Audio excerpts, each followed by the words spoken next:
आदरणीय परमपूज्य स्वामी गोविंददेव गिरीजी महाराज आज व्यासपीठावर आहेत आणि गीता परिवार संस्थेच्या वतीने आयोजित स्वामी विवेकानंद राष्ट्रीय पुरस्कार सोहळा या ठिकाणी संपन्न होतोय। या सोहळ्याला उपस्थित आयोजक पुरुषोत्तम भुतेकर महाराज ज्यांचा सन्मान झाला ते आपले निलेश महाराज झरेगावकर, केंद्रीय मंत्री प्रतापराव जाधव, खासदार संदीपान भुमरे, श्वेताताई महाले, संजय गायकवाड, संजय रायमुलकर, शशिकांत खेडेकर, पुष्कर महाराज गोसावी, पैठणकर महाराज, संजय मालपानी, ओम सिंग राजपूत, पाटणकर गुरुजी, व्यासपीठावरील सर्व सन्माननीय मान्यवर आणि ज्यांची काही नावं राहिली असतील तर दिलगिरी व्यक्त करतो। ज्यांनी माझ्याकडे जेवढी नावं दिली तेवढी मी वाचलेली आहेत, म्हणजे काय चुकून राहिले असेल तर माझ्याकडून नाही, त्यांच्याकडून। आणि माझ्या लाडक्या बहिणी आणि लाडके भाऊ आणि लाडके शेतकरी आहेत, सर्वप्रथम गीता परिवाराचं मनापासून मी अभिनंदन करतो, मनापासून त्यांचे आभार मानतो। खरं म्हणजे गेल्या 3-4 दिवसापासून स्वामीजी हे असेच कार्यक्रम मी करतोय, धार्मिक आध्यात्मिक। अक्षय महाराज इकडे आहेत आणि परवा अमरावतीला इस्कॉन मंदिराचं भूमिपूजन झालं। बीड जवळ गुरुवर्य शांतीब्रह्म आदिनाथ महाराज त्यांचा तारकेश्वर गडावर गेलो। त्याच दिवशी संध्याकाळी आळंदीला ज्ञानेश्वरी पारायणासाठी आलेल्या हजारो भाविकांसोबत त्या कार्यक्रमाला उपस्थित राहिलो। 2 महिन्यापूर्वी देऊला सद्गुरू संत तुकाराम महाराज यांच्या नावाचा पुरस्कार मला मिळाला।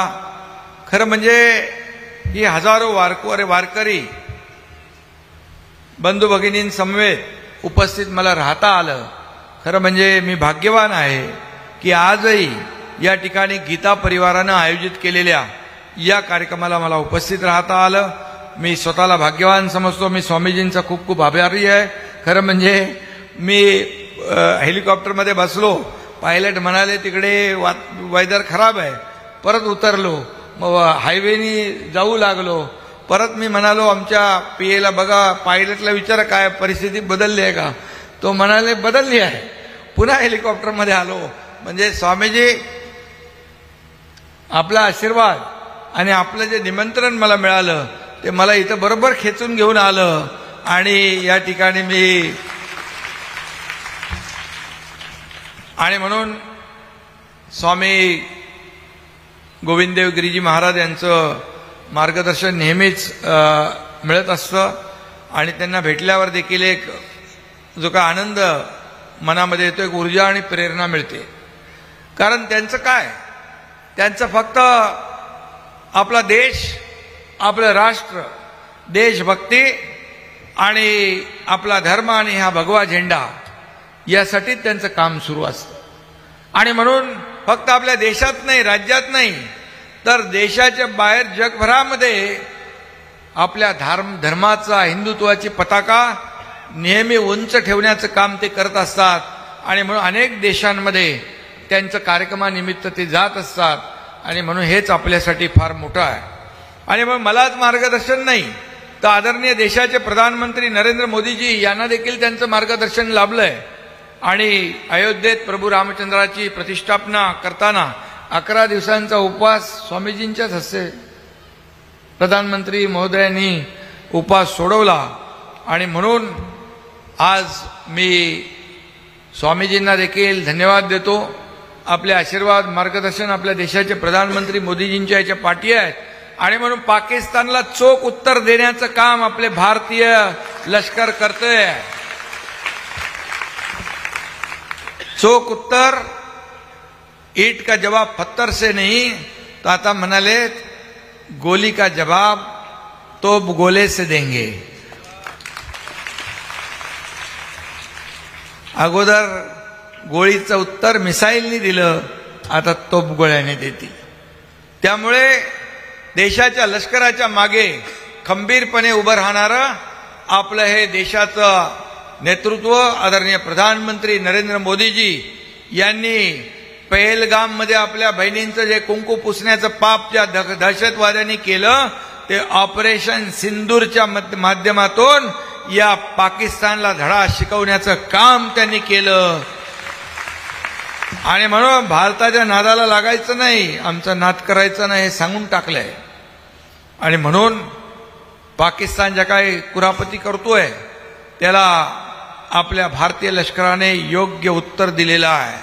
आणि खऱ्या अर्थाने आता हा नवा भारत आहे, हा घुसके मारने वाला भारत आहे. एकदा आतंकवाद्याचं कुठले लाड सहन केले जाणार नाहीत हे आपल्या देशाने, देशाच्या जवानांनी दाखवून दिलेला आहे. आणि म्हणून मी आज सकाळी देखील आमची बैठक होती. Army, navy, air force, civil defence, coast guard सगळ्यांबरोबर मुख्यमंत्री आणि आमची त्यांच्यासोबत बैठक झाली मुंबई महाराष्ट्राच्या सुरक्षेसाठी. आणि म्हणून पाकिस्तानने आता वाकड्या नजरेने आपल्याकडे बघण्याची हिंमत करता कामा नये असं ठोक उत्तर त्यांना ठोकून दिलेलं आहे. ते म्हणाले चुन चुन के मारेंगे, तर आपल्या लोकांनी ढूंढ ढूंढ के मारेंगे म्हणून त्यांना दाखवलंय. आणि देशवासियाच्या मनातली इच्छा स्वामीजी या ठिकाणी आपलं लष्कर पूर्ण करताना दिसतंय, त्याचा अभिमान आपल्याला सगळ्यांना. आणि म्हणून हे स्वामीजी राष्ट्रसंत आहेत, त्यांचा गीता परिवार आपल्या सगळ्यांना परिचित आहे. शिवाय वारकरी हा देखील आपल्या सगळ्यांच्या जिव्हाळ्याचा विषय मगाशी सांगितलं कोणीतरी. आणि म्हणून वारकरी, शेतकरी खऱ्या अर्थाने आपल्या जीवनाचा अविभाज्य भाग आहे. आणि म्हणून वारकरी संप्रदाय आता आपले झरेकर महाराज यांचा इथं सत्कार झाला आणि त्यांनी केलेलं काम.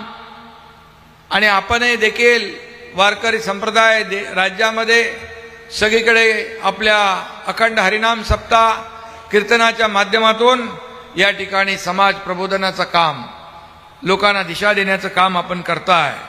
आम्ही जरी राज्यकर्ते असलो तरी सुद्धा स्वामीजी धार्मिक आणि आध्यात्मिक, खऱ्या अर्थाने धार्मिक आणि आध्यात्मिक अधिष्ठान जे आहे राजकीय अधिष्ठानापेक्षा वर आहे, उंच आहे, हे मानणाऱ्यापैकी मी आहे. आणि म्हणून मी एक सर्वसामान्य कार्यकर्ता आहे.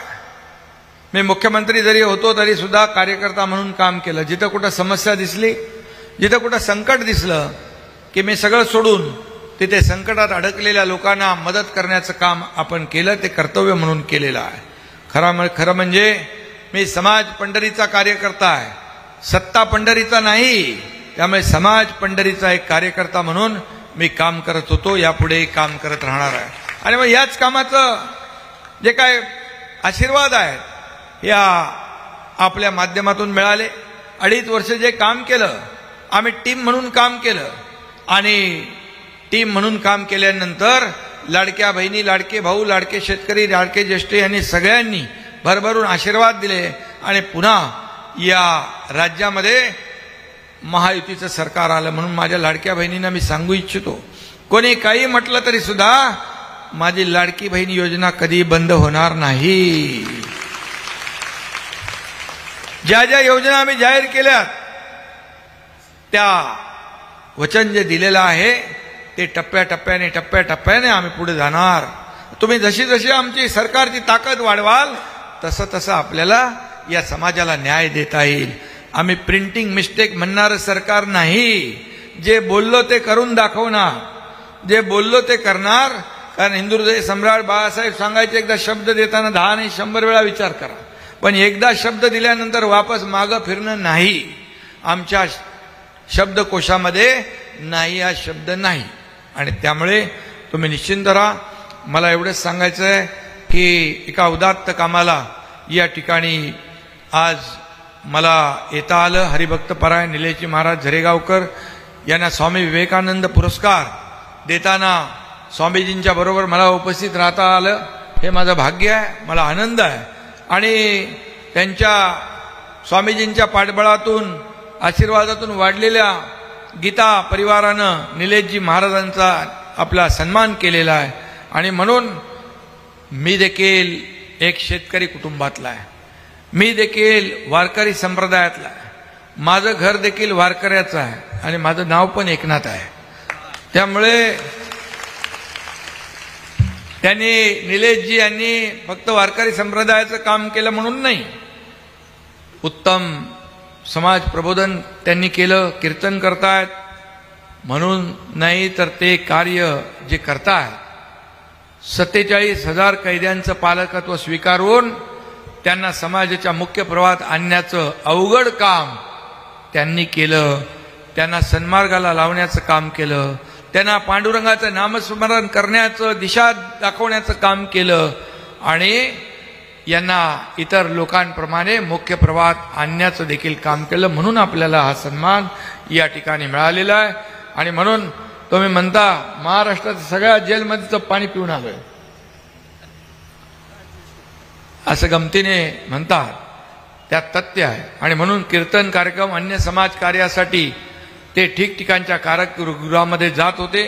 तिथल्या कैद्यांना भेटून त्यांना परिवर्तन करण्याचा त्यांनी प्रयत्न केलाय. कारागृह हे सुधारगृह व्हावं अशा प्रकारचा त्यांचा प्रयत्न होता, म्हणून त्यांना आजचा पुरस्कार दिलेला आहे. नागपूरच्या सेंट्रल जेलमध्ये त्यांचा कीर्तन कार्यक्रम असताना तिथल्या काही कैद्यांनी तुरुंगाच्या आवारातील फुलझाडांची फुलं वेचून त्यांना हार करून निलेश महाराजांना दिला. खून, दरोडे, चोऱ्या, काय काय जे काय गुन्हे केलेले लोक जेव्हा असं चांगलं काम करतात त्या फुलाचं खऱ्या अर्थाने सार्थक होतं असं मला वाटतं. आणि तिथूनच खऱ्या अर्थाने परिवर्तनाची सुरुवात या ठिकाणी होते. कैद्यांच्या मनामध्ये आत्मपरिवर्तन घडवणं हे अत्यंत कठीण काम आहे, पण ते भगवद्गीतेच्या आधारावर, तत्वज्ञानाच्या आधारावर घेऊन ते शक्य करून आपण दाखवलं. म्हणून तुमचं मी मनापासून अभिनंदन करतो, मनापासून तुम्हाला शुभेच्छा देतो. संत तुकाराम, संत ज्ञानेश्वर, नामदेव आणि एकनाथांनी शेकडो वर्षापूर्वी जसं पंढरीच्या विठोबाच्या नामस्मरणातून भक्तीचा आणि समाज प्रबोधनाचा मार्ग दाखवला, आजही हजारो वारकरी गावोगावी कीर्तनाच्या माध्यमातून जनजागृती करतायत. ही परंपरा कारागृहात नेण्याचं धाडस निलेश महाराजांनी केलं, म्हणून त्यांचं पुन्हा एकदा मनापासून मी अभिनंदन करतो. आणि स्वामीजी असंच कोणाला सत्कार करत नाहीत. स्वामीजी बरोबर त्याचं कर्तृत्व, कार्य, काम, योगदान सगळं बघूनच या ठिकाणी करत असतात. आणि म्हणून ही केवळ एक आध्यात्मिक चळवळ नाही, तर सामाजिक पुनरुत्थानाचा एक आदर्श उदाहरण आहे असं म्हटलं तर वावगं ठरणार नाही. आणि म्हणून सामाजिक प्रगतीचा विचार करताना शिक्षण, आरोग्य आणि रोजगारासोबत मानसिक प्रबोधन या देखील घटकाचा विचार करायला हवा, हे निलेश महाराजांनी केलंय. आणि म्हणून हे परिवर्तनाचं मोठं काम आहे. आणि म्हणूनच मी आपल्याला एवढंच सांगतो, तुरुंगाचं रूपांतर परिवर्तनाच्या मंदिरात करणारा हा वारकरी आहे, हे खऱ्या अर्थानं पांडुरंगाचं कार्य आहे. आणि म्हणूनच आज त्यांचं या ठिकाणी सन्मान होतोय. वाल्याचा वाल्मिकी कसा झाला याचं उत्तर तुमच्याकडे बघितल्यावर मिळते. आणि त्यामुळे प्रत्येकाने आपण स्वतःहून, आपण आपल्यासाठी स्वतःसाठी सगळे जगतात, परंतु स्वतःसाठी जगत असताना दुसऱ्यासाठी जगणं, दुसऱ्याचं दुःख वाटून घेणं याच्यामध्ये मोठा आनंद असतो. आणि असं जर आपण प्रत्येकाने केलं तर समाजामध्ये दुःखी कोणी राहणार नाही. सगळ्यांच्या जीवनामध्ये चांगला आनंद, समाधान आणि खऱ्या अर्थाने बदल घडेल. कारण महायुतीचं सरकार सर्वसामान्यांचं सरकार म्हणूनच या ठिकाणी आपण गेलो. मगाशी निलेश महाराज म्हणाले 30 जून 2022 तेव्हा देखील आम्ही या महाराष्ट्रामध्ये एक परिवर्तन घडवण्याचं काम केलं. आणि ते परिवर्तन घडलं, सर्वसामान्यांचं सरकार आलं आणि तुम्ही देखील सगळ्यांनी ते स्वीकारलं. आणि म्हणूनच एकनाथ शिंदे सारखा सर्वसामान्य कार्यकर्ता या राज्याचा मुख्यमंत्री होऊ शकला, आपल्या सर्वांच्या आशीर्वादाने, आपल्या सगळ्यांच्या शुभेच्छांमुळे. आणि म्हणून 2.5 वर्षात खूप काम करता आलं. आता देवेंद्रजी आहेत, आम्ही टीम म्हणून काम करतो, या राज्याला पुढे नेतोय, या राज्याचा विकास करतोय, या राज्याला लोकाभिमुख कल्याणकारी योजना राबवतोय.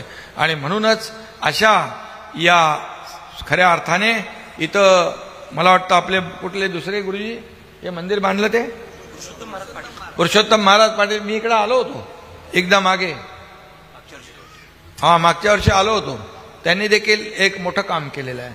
आणि मगाशी कोणी तुम्हीच सांगितलं का इथं काय करायचं आहे ते सुविधा जे काय आहेत ते आता मी काय सांगत नाही, पण आपण स्वामीजी आहेत, स्वामीजींनी मला बोलवलेलं आहे इथे, स्वामीजींचा आदेश आला म्हणून मी इकडे आलेलो आहे. त्यामुळे तुमचं काम होईल, काळजी करू नका. कारण मंदिर हे संस्काराचं केंद्र म्हणून खऱ्या अर्थाने मंदिरांचा देखील आपण आपल्या सरकारमध्ये असताना मोठ्या प्रमाणावर विकास करतोय. आपल्या गडकोट किल्ला छत्रपती शिवाजी महाराजांचे गडकोट किल्ले त्याचं संवर्धन जतन करतोय आणि प्राचीन मंदिरांचं देखील आपण या ठिकाणी पुनर्जीवन करतोय. आणि त्यामुळे खऱ्या अर्थाने आपण जिथं जिथं आपल्याला शक्य आहे ते आपण करण्याचा प्रयत्न करतोय. आणि म्हणून मी आपल्याला एवढंच सांगतो, आध्यात्मिक परंपरा आपण जोपासली, देव देश आणि धर्मासाठी प्राधान्य दिलं आणि म्हणून आपण देखील भरभरून आशीर्वाद दिले.